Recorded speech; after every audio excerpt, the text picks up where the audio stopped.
So yeah, let's talk about the currencies for missions. Some of you on YouTube have been asking for a little currencies video about the missions, so we'll do a little simple thing here.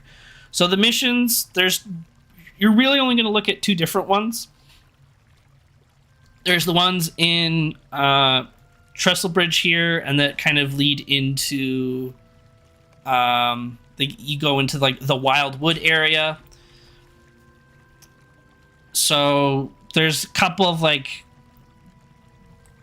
cosmetic things and pets and housing items, but the biggest thing that you're gonna get, there's a mount that you would spend your Breland wood marks on, and then there's the jewelry. So for the legendary servers at the time of making this, it is a level, obviously the cap is level 50, so this would be your biggest purchase, would be one of these pieces of jewelry, depending on your class.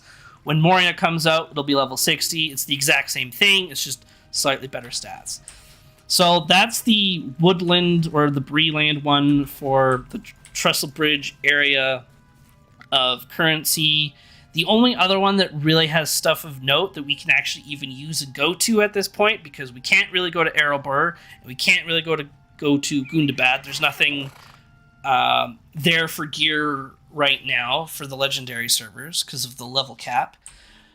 But the other area to look at would be the Elder Slade, which is where majority of the missions are, and there's a bunch of different things. So you're gonna get marks for reputation with them, which will it's just a bunch of different cosmetic stuff.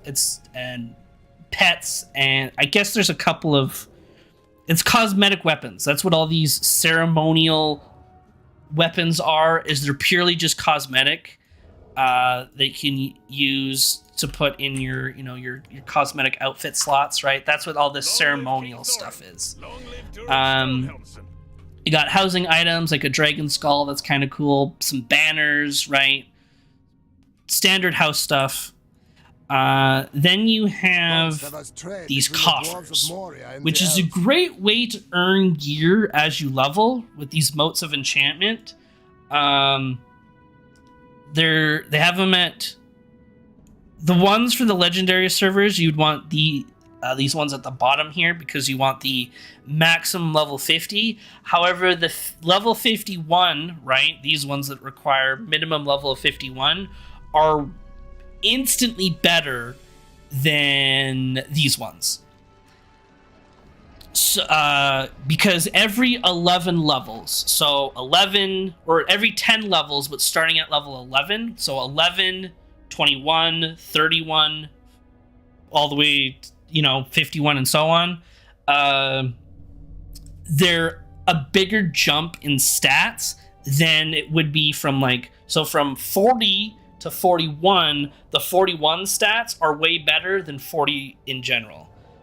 It's just how the gear works. So because 50 is the cap, 51, the stats on that 51 gear are way better than anything that you would get at 50. So that's kind of what you would use these motes for. You're not going to use them for anything else. Spend them how you will, when you want. You can get jewelry, you can get weapons and an armor for light, medium, and heavy. I wouldn't worry about it too much about getting the blue coffers versus the purple coffers. The blue ones are obviously going to be better stats, of course, but the cost for them is super minor, or is the cost is super large or excessive for the minor increase that you're getting, especially when you're just going to replace the gear in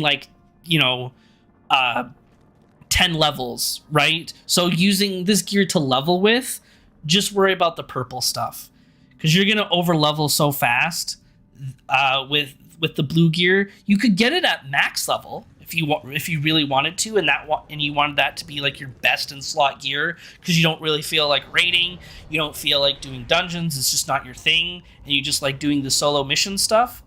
The coffers are totally fine for max level. if that's what you want, and that's totally fine.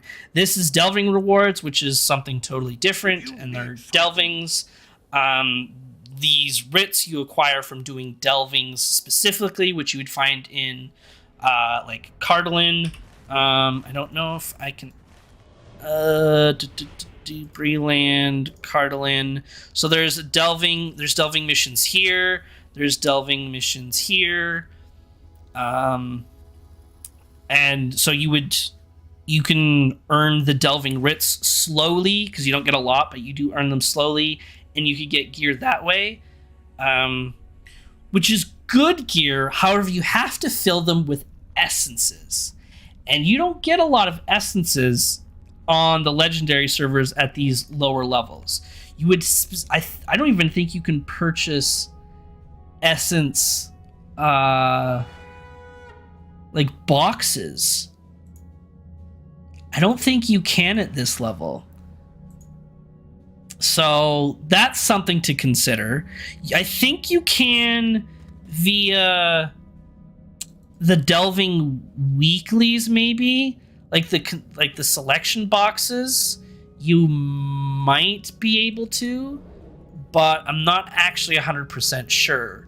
And of course, this is for, it says level 150, but I think that's maybe where you'd get your essences, but I don't even know if they'll give you essences for your lower level.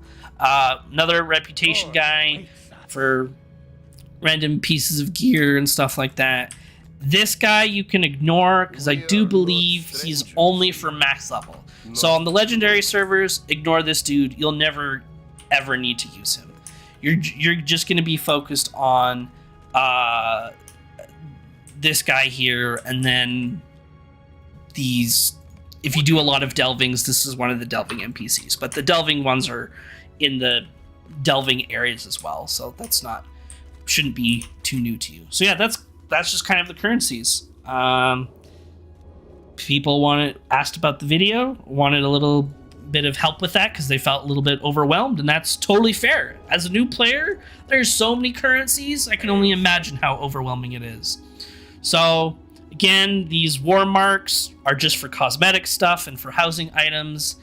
The actual important currency, the motes, you use to get gear, and then in Trestlebridge, the Bree woodcutters marks or whatever, you use to get the gear from those set of missions.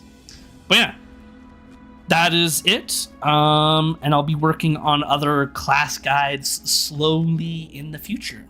But hopefully you found that helpful.